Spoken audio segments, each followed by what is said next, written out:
Introducing myself.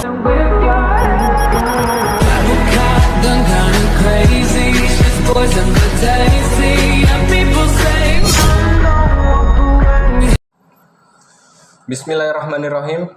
Assalamualaikum warahmatullahi wabarakatuh. Izin memperkenalkan diri.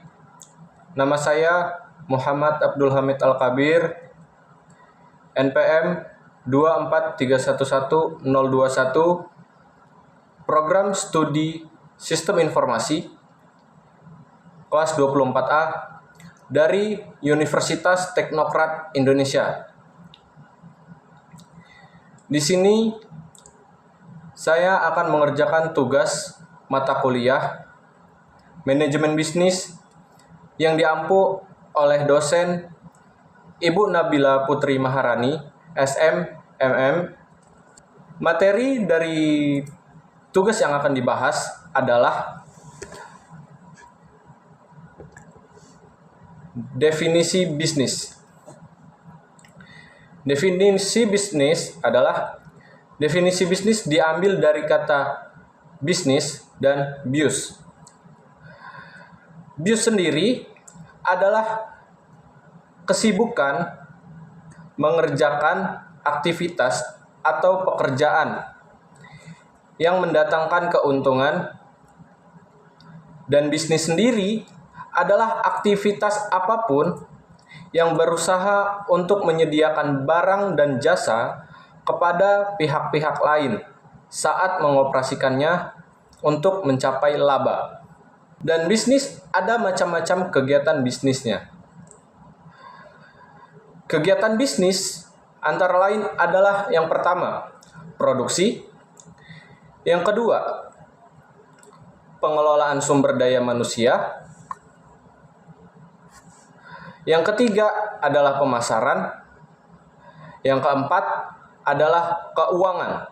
Dan bisnis sendiri ada fungsi-fungsinya, yaitu fungsi bisnis mencari dan menemukan bahan baku, mengolah bahan baku menjadi barang jadi, dan menyalurkan produk jadi ke tangan konsumen. Di sini terdapat gambar terjadinya bisnis. Yang pertama, si produksi harus menemukan bahan yang bisa diproduksi. Contohnya, kayu di hutan ditebang dan dikumpulkan dan terus diberikan kepada pengrajin kayu untuk dijadikan sebuah barang jadi. Kemudian barang tersebut dipasarkan kepada konsumen yang ingin membelinya. Konsep bisnis ada 4 macam, yaitu bisnis suatu organisasi yang menyediakan barang atau jasa yang kemudian dijual untuk mendapatkan keuntungan. Dan profits adalah selisih antara pendapatan dan biaya bisnis. Consumer choice atau demand adalah kebebasan konsumen untuk memilih cara memuaskan keinginan dan kebutuhan mereka. Kebebasan pemilik bisnis untuk memutuskan bagaimana memenuhi keinginan dan kebutuhan itu. Opportunity and enterprise adalah keberhasilan dalam bisnis membutuhkan melihat peluang yang menjanjikan dan kemudian mengembangkan rencana yang baik untuk memanfaatkannya. Ekonomi sistem pemasaran dibagi menjadi 3. Yang pertama adalah tuntutan, kedua pemasok, dan yang ketiga hukum permintaan dan penawaran.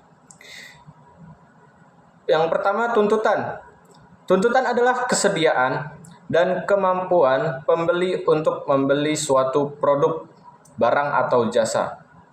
Yang kedua adalah memasok. Kesediaan kemampuan produsen untuk menawarkan barang atau jasa untuk dijual. Yang ketiga adalah hukum permintaan dan penawaran dalam ekonomi pasar. Yang pertama, demand Pembeli akan meminta lebih banyak produk ketika harganya turun dan membeli lebih sedikit ketika harganya meningkat. Supplier adalah produsen yang menyediakan atau menawarkan lebih banyak produk untuk dijual ketika harganya meningkat dan lebih sedikit ketika harganya turun. Kemudian, di dalam sebuah bisnis itu terjadi adanya budaya organisasi. Apa itu budaya organisasi? Budaya organisasi adalah nilai, keyakinan, dan sikap yang dimiliki oleh anggota organisasi atau mempengaruhinya. Perubahan tingkat di mana lingkungan umum dan khusus perusahaan berubah, lingkungan yang stabil, laju perubahannya lambat. Lingkungan dinamis adalah tingkat perubahannya cepat. Dan di sini ada bisnis adalah suatu organisasi yang menjual barang atau jasa untuk memperoleh laba. Prospek memperoleh laba, selisih antar pendapat dan pengeluaran. Mendorong orang untuk membuka dan mengembangkan bisnis. Bisnis memproduksi sebagian besar barang dan jasa yang dikonsumsi masyarakat dan menyediakan lapangan kerja bagi banyak orang. Lingkungan bisnis yang membuka jalan bagi inovasi dan berkontribusi kualitas kehidupan dan standar hidup suatu masyarakat. Itu kesimpulan dari bisnis. Baik, itu saja materi yang bisa saya jelaskan. Untuk ada salah kata atau kurang lebihnya saya mohon maaf, kepada Allah saya mohon ampun. Wabillahi taufiq wal hidayah. Wassalamualaikum warahmatullahi wabarakatuh.